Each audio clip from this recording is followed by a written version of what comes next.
A lot of it is, that we talk about, a lot of it's just first and foremost is flexible working schedule. Like you can't get around it. It is what it is, right? Yeah. And I would say candidates, I think, are having to catch up a little bit more.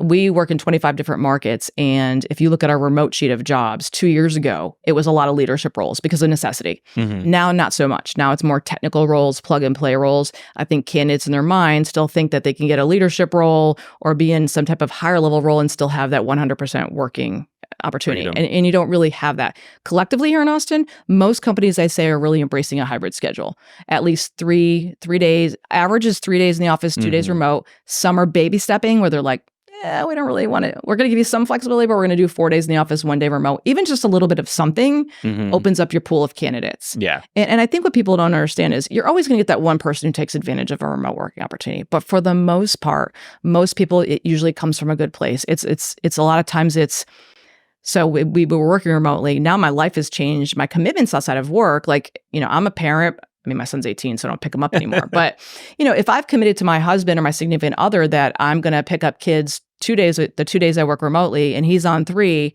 how much am I going to really change that if I don't have to? Right. And so I think it's not just, hey, I just don't want to work in the office. And I think it's traffic too. Mhm. I honestly think if you're sitting in 2 hours of traffic, you're like, oh my God, I could be so much more productive. Yeah. But I think there's industries that absolutely you have to be on site. Like we work in the financial services space, like a bank. Like you got to, there's not just you need to be there just because of the way it's structured, but from a technology and a security perspective, you can't be doing anything remotely in the banking world. It just wouldn't make a lot of sense. Not for a traditional bank anyways, right?